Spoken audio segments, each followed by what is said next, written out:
And then I'll share my screen.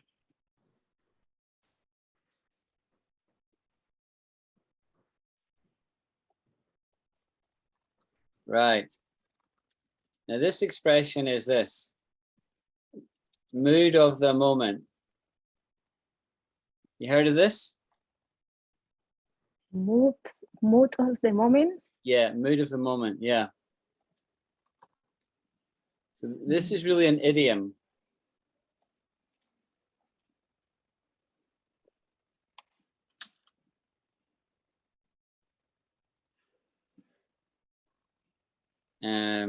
This is just defining the words. It's not telling me the meaning of the expression. Not very clever.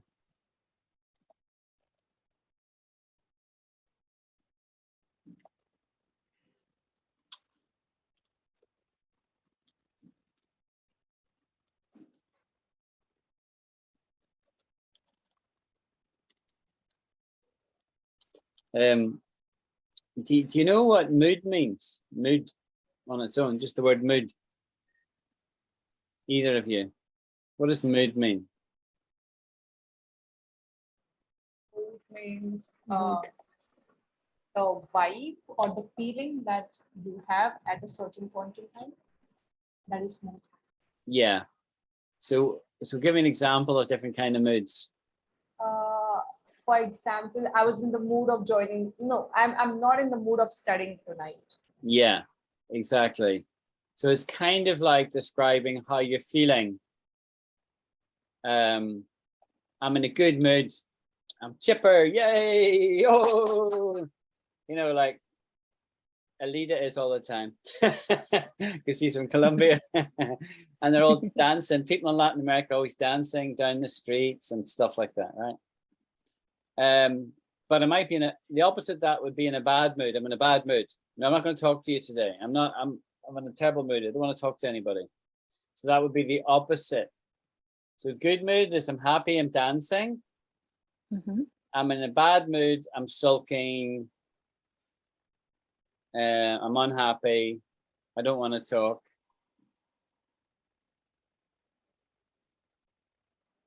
We have an expression. But these expressions, excuse me, teacher. Yes. But in whatever situation, I could say I mood of the moment. For example, in a soccer, in a play soccer, or yeah, so in a party, or in a situations round, is good to say mood at the moment of the moment. Sorry. So that's very good supposition, right? But it's not exactly correct, right? But that's okay because you're just second guessing. Mood of the moment as an expression, mood of the moment becomes less personal, right? If I talk about my mood, it's me, it's my mood or your mood. I could say, okay. Alida, you're not in a very good mood today. Yeah. Okay. Let's say you're sad. Alida, you don't look like you're in a good mood today. Are you okay? Yeah. So I'm making inquiry. I'm reading your face. I'm reading your expression. And I'm trying to decide, are you in a good mood or a bad mood? Are you up or are you down? Yes? With me? Yes. It's personal. It's about me or it's about you, but it's about individual. Or I could talk about Anjali and say to you, hey, she wasn't in a very good mood last week, was she? Okay. You see? So it's very personal. However, if we talk about the mood of the moment, that's something different. The mood of the moment is not personal. It's not you, me, or Anjali. No. The mood of the moment describes the general feeling amongst people wherever, anywhere. The context needs to make it clear. But I could say the mood of the moment in London is a bit uncertain because we don't know who the next prime minister is going to be. You see that? Okay. The mood of the moment in London. So now the context is London. It's not personal. it's kind of a general statement about the mood of the population. Is the mood of the population high because we've just won the football? Or is the mood of the moment despondent because we've just lost the football match against Germany or Colombia? Okay, thank you. Britain are big cricket players like India, and we play cricket against India. But if we lose the test series against India, the mood of the moment is going to be kind of low. The mood of the moment, the general feeling amongst the populace, that's what the mood of the moment means. Okay. Yeah. So it's about a large group of people. It's Yeah. I can't speak about the mood of the moment only for myself or a group of friends with whom I'm hanging out. Can I Yeah. can I use that in can I use this term in that reference? You could, technically you could, right? Technically you could, but it's not typically used like that. It's generally outside of yourself. You know, like if you were describing you and your friends getting together, you would say something like, we were in a great mood. Sud has just got a new job. So do you know what? We were out celebrating and we were having a party. Right. So it's just the group of you together. But when you talk about the wider population, somebody other than yourself, that's when you talk about the mood of the moment. Make sense? Yeah. It's quite a sophisticated thing to get your head around and understand. I see we've got a new member joined here. Ayusha. Ayushi. She is my sister. I am Is that actually your sister friends again? with her. Hello, little sister. Hello. You're not as confident as your big sister, maybe. Yeah, actually, she actually struggles with the accent, basically the British accent or the American accent. So I just wanted to spend some time with the native speakers so that she'll actually get used to of the Yeah, accent and then she'll become. that's fine. So Ayesha, if you need me to repeat anything, just speak up. Just say, hey, Alan. You can call me Alan. Okay. Hey, Alan, I didn't get that. Can you repeat? Okay. I got it. All right, that's good. Don't be shy. Right. Let me see what next is on my list.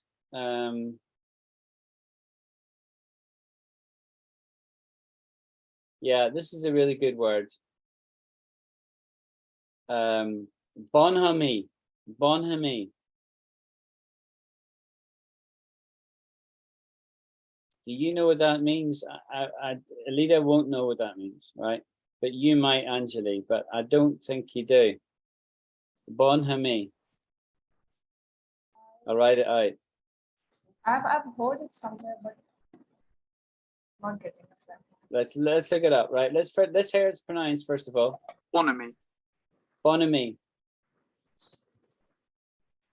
I tend to say bonhomie. Bonhomie. I sort of pronounce it more. Bonhomie. Bonhomie. Bonhomie. We'll see how different dictionary translates it in a minute. So look at the definition: cheerful friendliness, geniality. He exuded good humor and bonhomie. Right? So friendly, warm, like me. Right. So I'll show you the sentence I saw this in, and I thought it was quite a good sentence, right?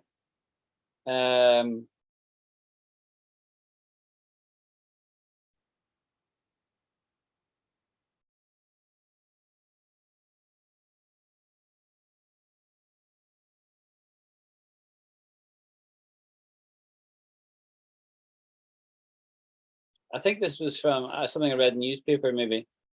German television has been showing Mr. Steinmeier in recent days backslapping Russian Foreign Minister Sergei Lavrov in unseemly bonhomie. Now, I don't know if you know this guy, Sergei Lavrov, but he's very, very, the Scots would say dour, very sad looking. He never smiles. It's like he can't smile, right? Very dour. And he's the Russian foreign minister, right? And he has been for years and years and years. And so the point this article was making was the German minister was backslapping him as if to say he was friendly with him. And so it's described as unseemly bonhomie.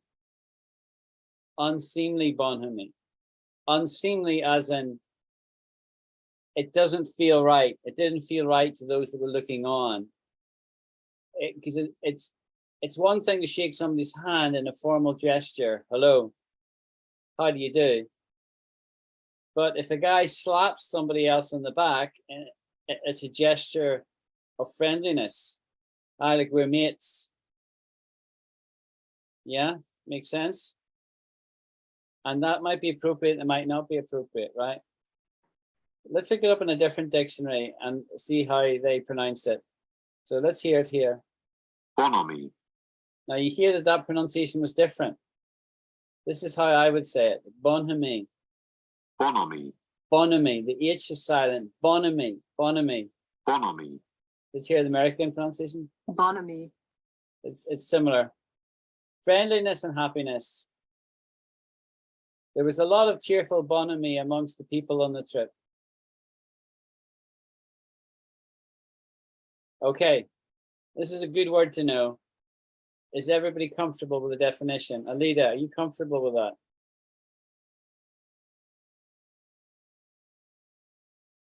It would be perfectly okay for me to say, I enjoy very good bonhomie with Io and Alida from Colombia.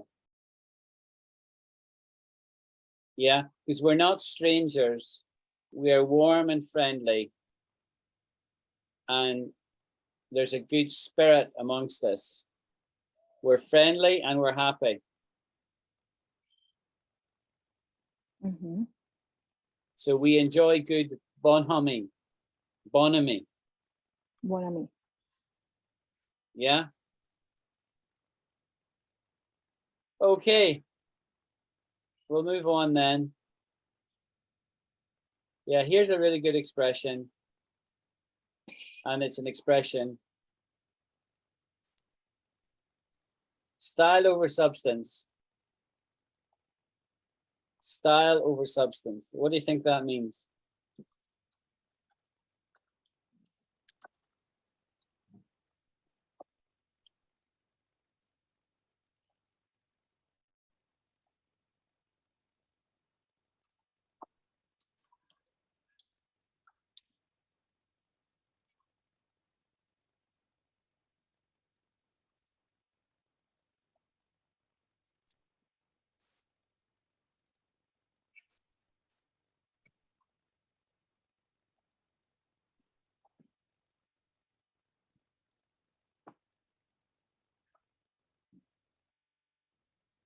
How to avoid style over substance. You see, a lot of superstars have style over substance, right? And what it means is if somebody's all about their style, they are caring about how they look. They're caring about their dress, they're caring about their shoes, they're caring about their makeup, if they're female. That is worrying about style rather than substance, i.e. something a bit more real, what you say, what you are, your character. So somebody who focuses on style over substance is all about their looks and not about their behavior.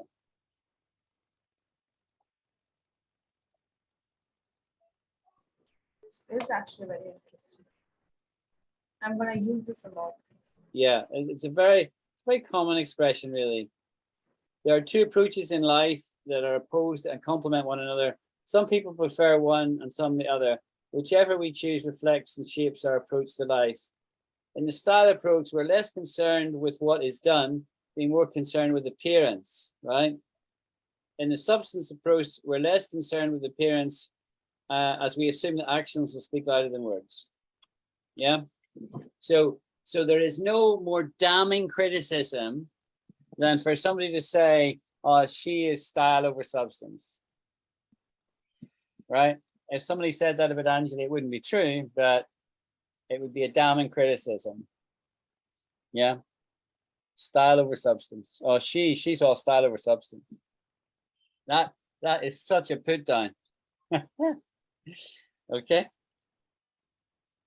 It's a very harsh comment to actually. Yeah, you wouldn't typically say it to somebody's face. You wouldn't say it to them. You'd say it about them behind their back. Yeah. But you might say it's true for a lot of celebrities, you know, a lot of Bollywood stars, for example, you know, they're so famous and rich, they think they're almost superhuman, right? I'm saying Bollywood because you're Indian, and I read something about Bollywood in the paper today. Yeah, I mean, it's not true for everybody, but yeah, true Yeah, for you're right. That's some of them. so that is what I would call a balanced riposte. Balance? Riposte. Do you know what a riposte is? No. That's a really good word. A riposte is something you say back to me. If I say something, you come back. You know, like we're having a sword fight, you come back with a really good response. That's a riposte. Let's hear it. Riposte. Riposte. Riposte. A quick and clever reply to an insult or criticism. So I criticized Bollywood, but I made a general statement that was probably unfair. And you came back very quickly and said, well, it's not true for everybody. And you're right. 100% you're right. So I said that was a very good riposte. Riposte. Riposte. A very good riposte. Make a clever, quick reply in an insult. You've got a strange sense of humor. Grant riposted. He replied, right? Make a quick return thrust in fencing. I did say it was like fencing. There you go. It is like fencing, right? Because if you go to fence, you know, the idea is somebody comes back quickly when they're fencing. And if you do the same verbally, it's called a riposte. That's a really, really, really good word to know. Not many people will know that word. Okay. Right, here's another really good expression. Leave no stone unturned.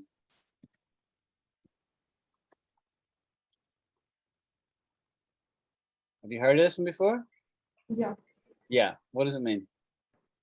So it means that how would I say? I would basically try to give an example. Let's take an example that I'm working on some project and I have some some media plan to basically make. So I have done the research and I've actually researched as much as I can do. I have not left any stone unturned. I have done whatever like I have done everything that is what in my capability. And Yeah. then you can say something like that. That's exactly right. That's exactly right. Did that make sense to you, Alida? Is that making sense to you? See, the idea is it's a picture of if you were looking for something on the beach, you would turn over the stones looking for things. When I was a child, we used to go what was called crab hunting. You know what crabs are? These little creatures with wee claws, wee nippers. And you go and try and find them and you turn over a stone to try and find it. And most of the stones you turn over, you don't see one, but occasionally you do. So you need to turn over every stone in order to find what you're looking for. So therefore, we have taken that expression and generalized it and say, you know, in order to get that job, I left no stone unturned, right? In terms of my preparation. I did everything that I could. It was exhaustive, an exhaustive preparation. That's the idea of it. Leave no stone unturned. So this is an It's idiomatic expression. Yes, Alida, go ahead. It's like when you do all the work for your archive. Yes. Okay. Yes, exactly. Exactly. For your achievements. Yes. Exactly. Right.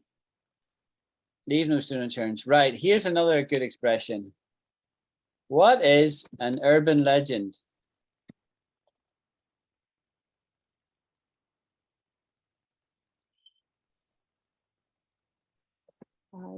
Anyone? Mm-mm. You probably read it in there because it pops up sometimes. No? You don't know this one? No. Okay.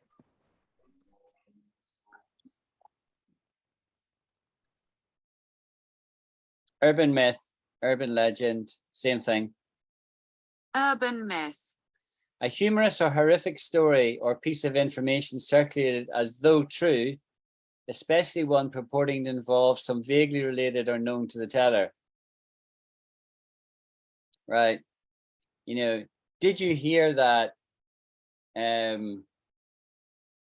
that girl, Anjali, she met Modi and she slapped him in the face? Now, this is not true, right? But if I told that story, people would believe me, right? Because I am credible. And that story, if it got repeated, would become an urban myth or an urban legend because people think it's true, right? Even though it's not true.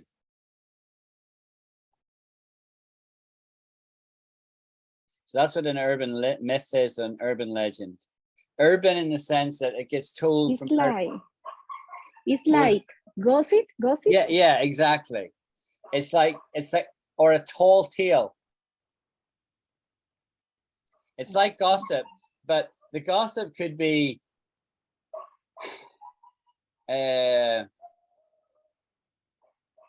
gossip can be trivial, right? Did you hear Alan's wife's going to have another baby? Right, it could be quite trivial. But urban legend is more like a bigger story. It's more, there's more drama in it. If there's no drama in it, it's not an urban legend. So basically, yeah, sorry to interrupt.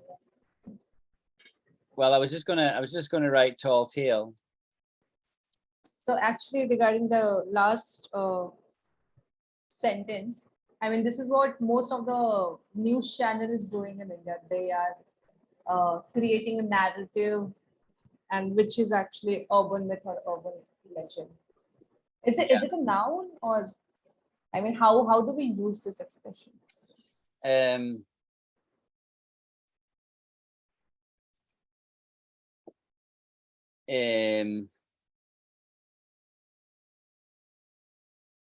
It's, you know, it's a well-known urban legend that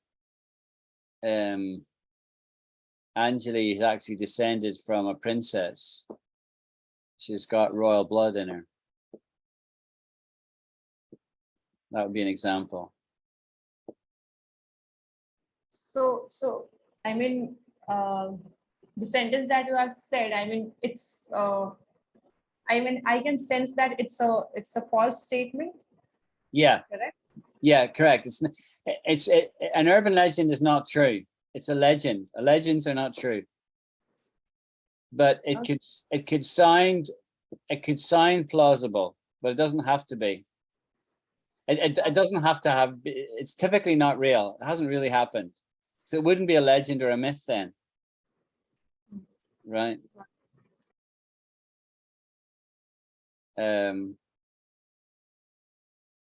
There's a really good word called specious, which is, I'll come to that in a minute. Let's just do tall tale. It's called tale on account that is fanciful and difficult to believe. So you can see how I got to tall tale from urban legend. An account, a story that is fanciful and difficult to believe. Speakers delighted the audience with true stories and tall tales, right? The tall tales are not real. A tale is a story, right? And a tall tale is something that's not real. It's like made up. There's too much drama in it. And usually people can figure when it's a tall tale, right?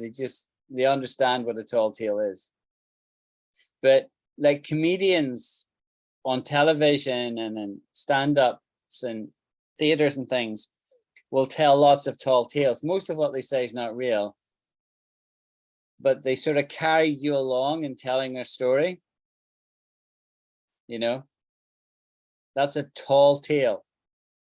A tall tale. And then the word that sort of came to mind there that's a bit related to that is specious, the word specious.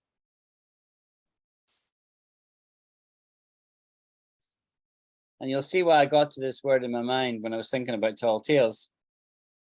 Superficially plausible, but actually wrong. Now, this is a very important word to understand. Specious, specious. Specious. Okay. So I tell you a story and you are buying it, right? You're buying the story. You think, yeah, it does make sense, but that's actually wrong. It's actually wrong. Okay.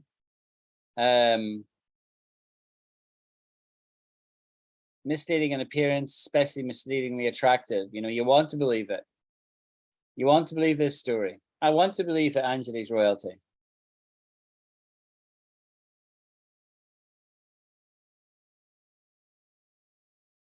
Okay, specious, great word to know. And so you would often use it like that, a specious argument. You know, people are arguing the point. I'm arguing with you. We get into an argument about something, say some political subject or religious subject or whatever. And I'm making a number of points and it kind of sounds plausible. Right? It sounds kind of plausible, but it is in actual fact wrong. And typically the person who's making the specious argument knows it's wrong. In which case it's deception, right? But the point is, from the point of view of the person who's hearing it and listening to it, it sounds plausible or believable, credible. Specious, specious. Right.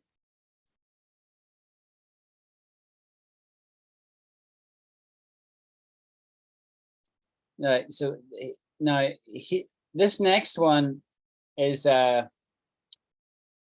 you would never write this down, right? But you would say this about something, right? It's a question, right? Here's the question. What is he on? What is he on? What does that mean, do you think? What is he on? Any idea? It's like I am talking to some friend, and let's say, I mean, some mutual friend. I'm talking about some mutual friend, and I'm asking that, okay, what is that guy on? I mean, what is going on in his life? Yeah, it's kind of a statement that the guy is probably on drugs, or on alcohol or something, like he's saying things or doing things that he shouldn't do, and it's just like he's crazy, you know, is what you're really saying. He's nuts, he's crazy, he's out of his mind. What is he on? He's on a substance, basically. On as in the sense of taking a substance. Yeah, that's that you know, what is he on? You know, it's a very much like a criticism, pointing the finger at somebody else. What is the meaning of what is he on? Interesting. This is Okay, it's in this sense only. Actually, I thought something else. I mean, it's basically we use this expression a lot in movies. He's on drugs or something like that. yeah, This is used very often.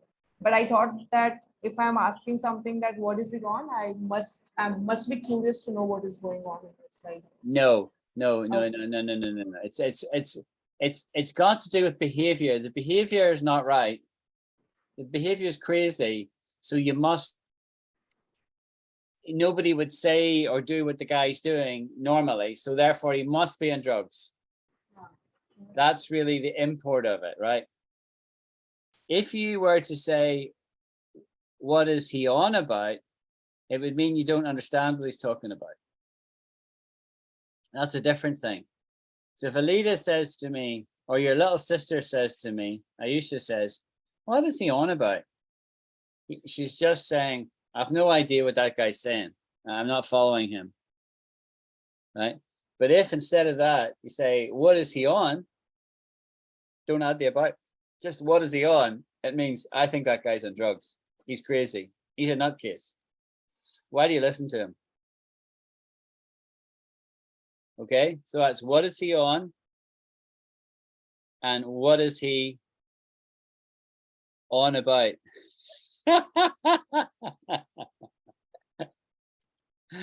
That's a subtle difference. What is he on? What is he on about?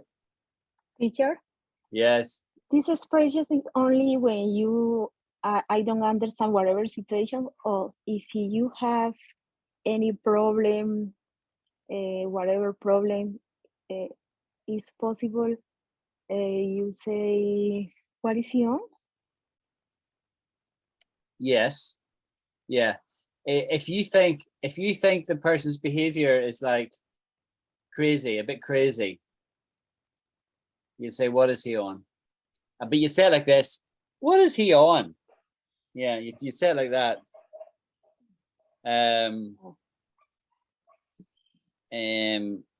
You know, it's kind of like, it's quite critical. What is he on?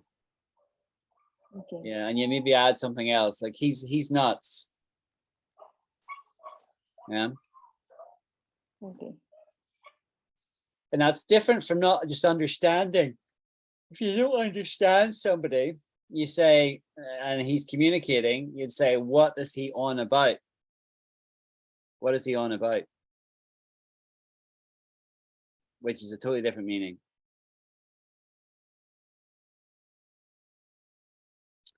Right. Next expression is from Latin. And it's this expression here. Ad nauseum. Ad nauseum.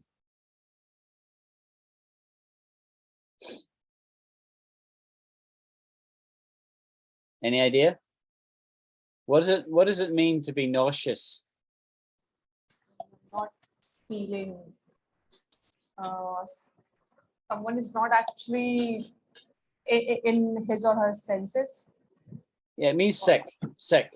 Yeah, right. Yeah, sick, right? So if I'm feeling nauseous, I'm feeling sick. I can't take class today. I'm feeling nauseous, right?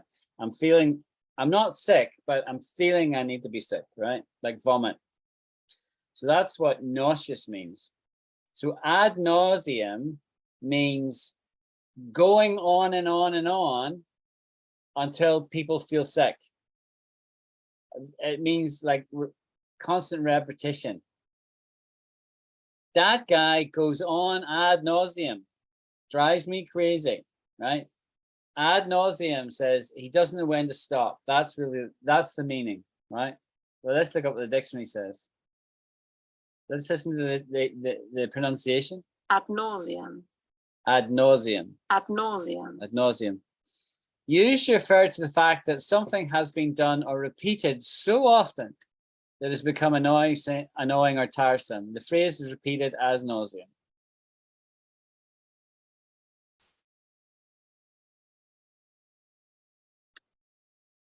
Sickening or excessive degree, a topic that has been discussed and analyzed ad nauseum. Yeah. How would you use ad nauseum in a sentence? There are numerous examples of unnecessary words being repeated in successive statutes ad nauseum.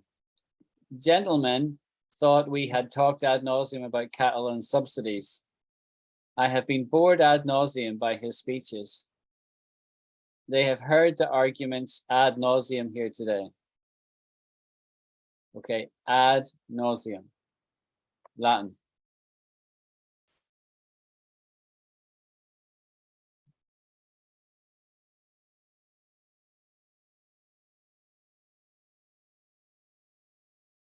No doubt we will read it ad nauseum in the press tomorrow. I'll be lots of references.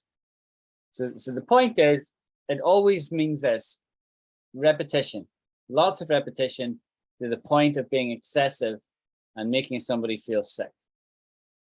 That's the idea, ad nauseum. Right.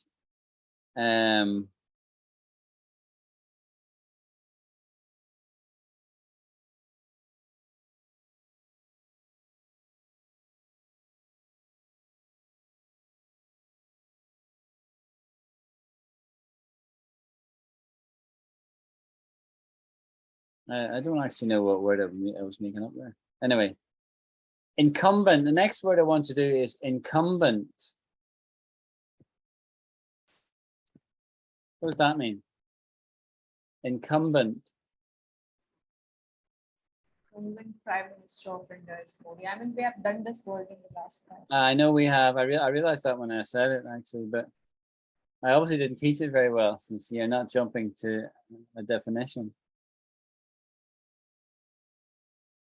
Incumbent means current. Something Yeah. which is Yeah. Incumbent, it means current in the sense of a person who's in a role. The incumbent prime minister in India is Modi. He's the incumbent, right? That's one definition. A more generalized meaning of the word is incumbent in the sense of it is a responsibility. I feel it's incumbent on me to teach this class every week. Yeah, it's incumbent on me. It's a kind of responsibility. Let's look up the definition. Officially having the name position, that was the example you gave. The incumbent president faces problems which began many years before he took office, right? The incumbent, right? Be incumbent on or upon someone is to be necessary for someone. She felt it incumbent upon her to raise the subject at their meeting, i.e., she felt it a responsibility. I felt it was incumbent on me to point out to a colleague that her speech was too long. You know, it was a responsibility I felt. Didn't have to do it, but it was like a responsibility. Incumbent. Okay, so that's the two different slides of incumbent. It could be a person in a role, or it can be a responsibility that somebody feels. They feel obligated, obliged to do something. Okay, where's my dictionary? Words. Yeah, here's a good. Teacher, is reference only positions or like management in company or Yeah. different occupations in the Yeah. government or different company. Yes. Yeah. Yes. Yes. It's normally when you have a position like an official position, like a government position,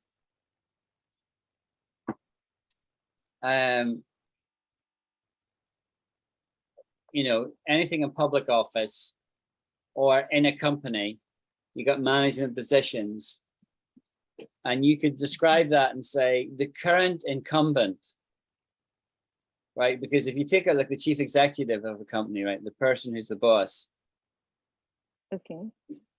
it could be different people, right? It's never the same person forever. Somebody is in the role for a year or 3 years or 10 years, but they're in it for a fixed period of time. But then they go and retire or, you know, poach to another company and somebody else moves into the role. So you've got a new incumbent, right? The incumbent is the person who's in the role, incumbent. Does that make sense? Mm-hmm. With me?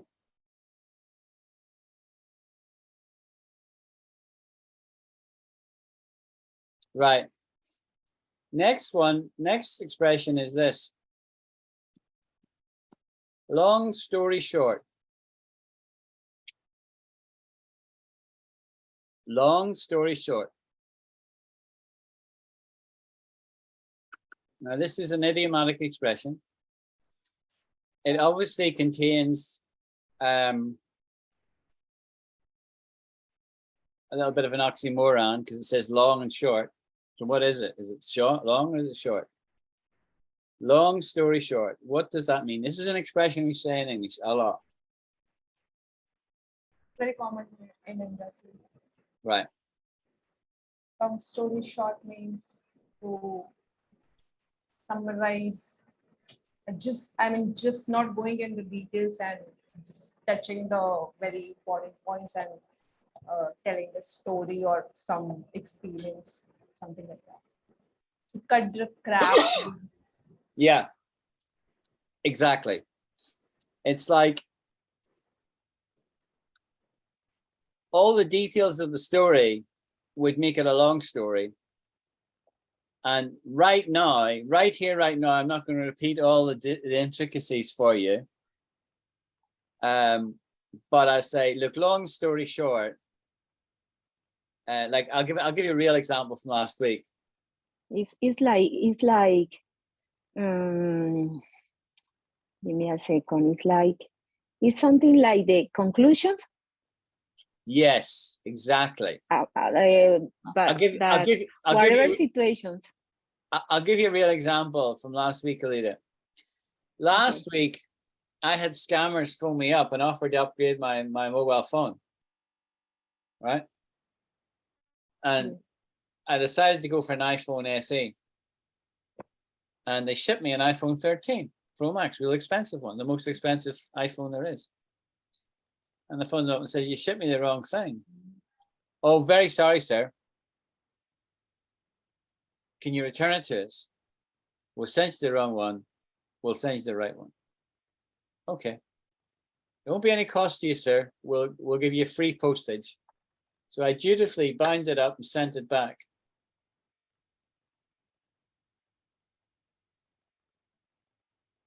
And my proper phone that I'd ordered through them never arrived. And I discovered a big bill on my mobile phone contract. And ended up going fine. And long story short, they were scammers. And they were purporting to come from a big company in the UK who sells mobile phones, but of course they weren't from there at all. They were scammers. And they had taken over my account and upgraded my account with an extra line and a phone, which I had shipped to them, thinking I should do that, but it was really my phone. I'd ordered a phone for myself, but they had ordered it for me, impersonating me. long story short, it was scammers and I felt awful. But Okay, I- this is a real story. I mean, this is a real story, right? Hello. I'm not parsing what you're saying. Give me that again, Angela.